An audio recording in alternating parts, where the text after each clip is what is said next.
Magandang araw po, minamahal ng mga magulang at kapatid. Sa channel na to, kung saan po sinasagot ng Diyos sa mga katanungan sa puso't isip natin sa magitan ng salita po niya, Biblia.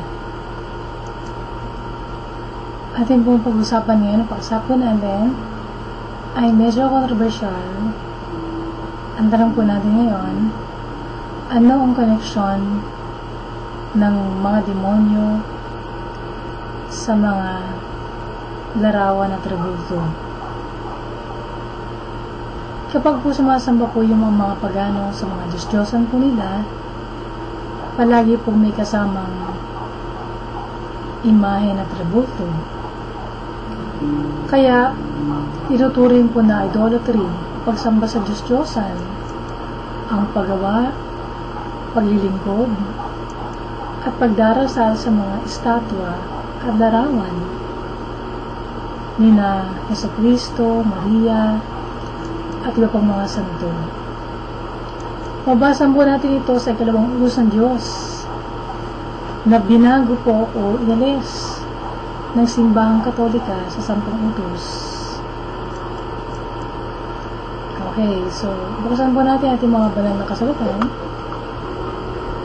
dito po sa Deuteronomio 32.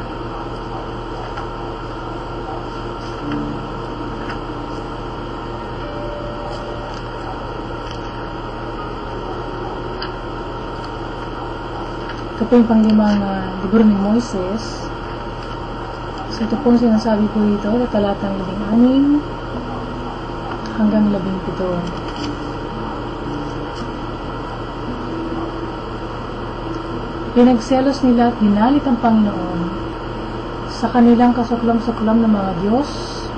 Naghandog sila sa mga demonyo na hindi tunay na Diyos, mga Diyos na hindi nila kilala at kailan lang lumabas at hindi pinarangalan ng kanilang mga ninuno. Okay, so dito po sinasabi sa atin, ang inaalayan po ng sakripisyo ng Israel ay hindi yung Diyos-Diyosan talaga, kundi mga demonyo na nasa likod po nito. Maliwanag po ang prinsipyo po ng Diyos tungkol sa pagsamba. Kung sa iba tayo sumasamba at nananalangin, kanino tayo talaga sumasamba at nananalangin? E di sa kaaway ng Diyos, sa kalaban niya o karibal niya. Ito po ang kasalanan po ng idolatry. Sa talata pong binasa po natin, inuugnay po ang mga Diyos-Diyosan, mga Diyos-Diyosang pagano sa demonyo. Kabaligtaran po ng Diyos ang mga huwad ng mga Diyos-Diyosan. Puntahan po natin ang Leviticus 17, talatang 7.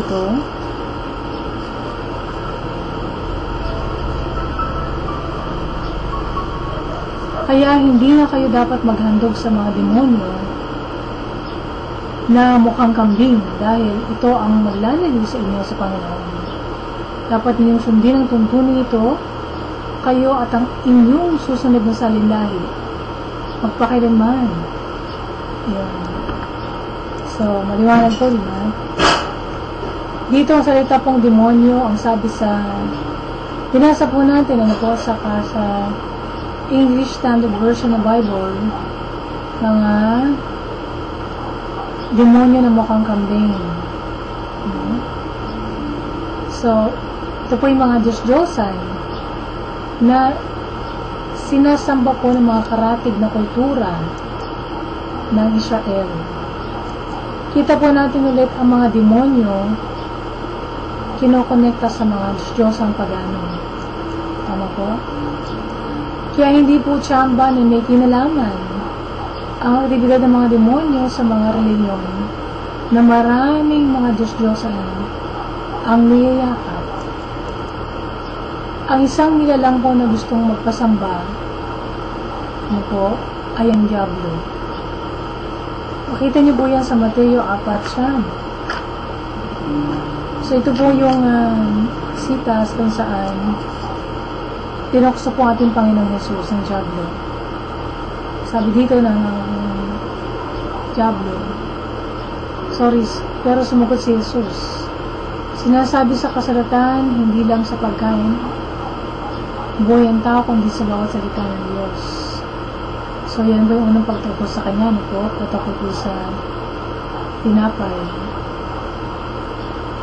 At ang sumunod po na tukso sa kanya ay tungkol naman sa pagiging anak ng Diyos. Pinapatalon po siya sa pinakamataas na bahagi ng templo. At yung pangatlo pong temptation sa ating Panginoon, ito po, sabi ng Diablo sa ating Panginoon.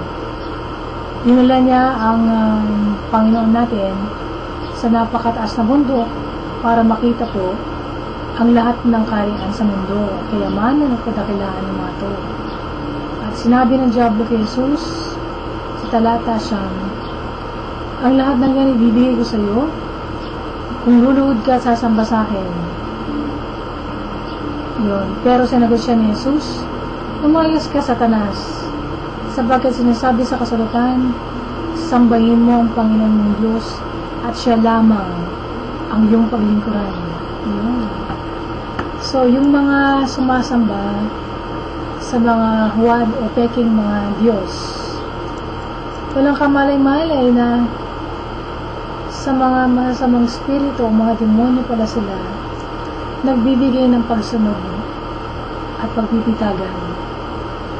At yun po ang target nila, yun po, ng Diablo na agawin ang lugar ng Panginoon sa buhay at puso po natin mga Kristiyano,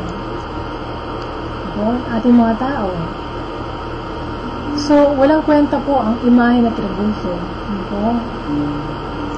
Ibig sabihin po, wala silang totoong kapangyarihan laban sa mga tagasunod ni Jesucristo. Kaya, sumamba po tayo sa Diyos na buhay. Sa anak niya na wala ng kamatayan. O, at yung Panginoong Jesus po ay buhay ng buhay sa kanan ng Diyos Ama. Wala na po siyang kamatayan. At sumamba tayo po sa Espiritu ng Diyos na nagbibigay sa atin ng karunungan at kapangyarihan laban sa mga lalambong ng Diablo. Nakalagay po yan sa Marcos 8:8. So, kung meron po tayong mga larawan ng tributo, mga imahen, statwa ng mga santo o ng ating Panginoon na ginagamit po natin sa paglilingkod sa Diyos, pagsamba, sa pagdarasal, basakin po natin yan. Ito, turugin at basagin po natin para tayo po ay matanggap ng Diyos na buhay. Magsisi na po tayo sa pagsamba po natin sa mga Diyos-Diyosan. Dahil yan po ay kasalanan ng idolatry. So, wala pong pupunta po sa langit na sumasamba sa mga Diyos-Diyosan. So, kailangan po diretso po tayong naglilingkod at tumatawag sa Diyos. Dahil nabuksan na po ang daan patungo sa Diyos. Nang ang Panginoong Jesucristo po natin ay namatay sa krus ng Kalbaryo. Kung matatandaan po ninyo, napunit ang kurtina sa templo. Ibig sabihin, pwede na po tayong pumasok sa kabanli-banalang dako para dumulog sa Diyos, sumamba sa Kanya. Sa Espiritu at katotohanan, sa pangalan ng Kanyang butong na ng Jesus. So, kung kayo po ay meron po pong mga inaalagang small, medium, and large, magsisi po tayo. Iwaksin na po natin ang kasalanan natin. Kung gusto po natin kalugdan tayo ng Panginoon, ang nanghari ng mga hari at Diyos ng mga Diyos. So, kayo po ay nainayang po kayo na sumunod sa panalangin ito ng pagsisisi at pagtanggap kay Jesucristo bilang Panginoon na sarili po nating tagapagligtas. Manalangin po tayo. Lord, maraming po salamat, Panginoon, sa salita po ninyo na bukas na naman ang aking mga mata. Nakasalanan pala po ang paglilingkod sa inyo na may kasama pong mga larawan, imahe na tributo kasalanan po pa ito ng idolatry na kinamumuhian ko ninyo. Ito po'y kasalanang karumaldumal sa inyong harapan, Panginoon. Dahil po, ito po'y paglabag sa inyong utos. Lord God, ako pinagsisisi na ngayon, Panginoon. Patawarin niyo po ako, Diyos. Sa lahat po ng aking mga kasalanan, wala po ako nang nagkaisip hanggang ngayon, Panginoon. Linisin niyo po ako ng banal na digunan ng butunan ako sa Jesus. At Panginoon Jesucristo, pumasa po kayo sa aking puso, kayo na po ang maghari sa aking buhay. Kayo na po ang kumontrol sa trono na aking buhay. At simula sa araw nito, ako po maglilingkod sa inyo. At mabubuhay para sa inyo lang ang Panginoon hanggang sa inyo niya. Panginoon, puspusin niyo rin po ako ng banal na Espiritu. Kung maintindihan ko po ang salita, ang iyong kalooban, Panginoon, at may isa pang muhay ko po ito sa araw-araw. Thank you, Lord God, sa kapatawaran mo na aking mga kasalanan. Maraming salamat, Panginoon Diyos, sa kaligtasan, Panginoon, na aking kalooban.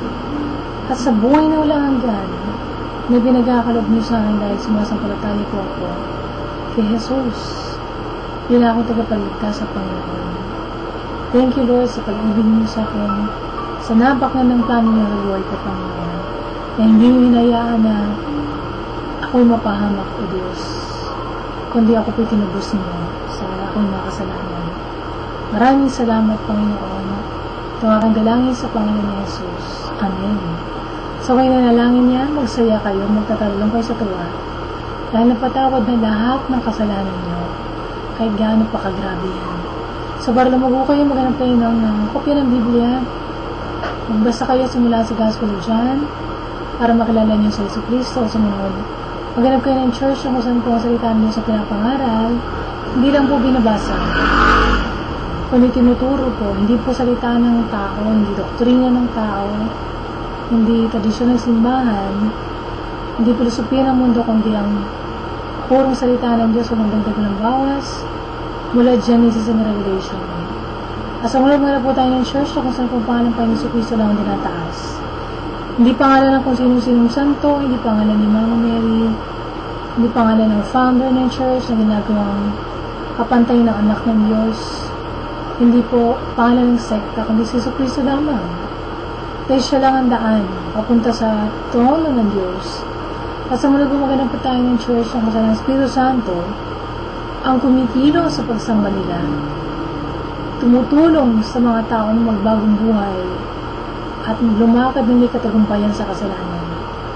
So para po kayo matuloy lumago, pagsabihin niyo po sa mga tao na kayo po'y Kristiyano na, napatawad na kayo ng Diyos at papunta na kayo sa langit. Pagsabihin nyo rin na may sagot ang Diyos sa mga tanong po nila. Hindi na kailangang manood mga programa sa TV o makinig sa radyo na kunyari sinasagot ang tanong nila pero pinapaikot-ikot lang sila at badang huli ang gusto lang palang gawin ng sumasagot sa tanong nila, dalhin sila sa panibagong sekta. Diba? So wala po sa relihiyon at sekta ng kaligtasan po natin, kundi nasa tamang relasyon sa Diyos sa pamamagitan ng Panginoon Jesucristo. So kung meron kayong mga dagdag na tanong, feedback, suggestion, comment, o may prayer request kayo, isulat nyo lang po sa akin, meron pong space yung sa baba, o kaya pwede kayong mag-email, mag-tweet kayo kung gusto nyo. Meron din po akong Facebook account, pero personal naman po yun, pero gusto rin po akong maging kaibigan doon, okay lang po. So kung kayo naman po inihipo ng Panginoon na tumulong at sumuporta sa ministry na to, para patuloy po tayong makapagpahayag ng salita ng Diyos na ebanghelyo ng kaligtasan, welcome po inyong tulong na panalangin at tulong pinansyal. So hanggang sa muli po natin pagkikita po dito sa YouTube, sa Diyos po lahat ng papuri at pagpalain kayo ng ating mahal na Panginoon.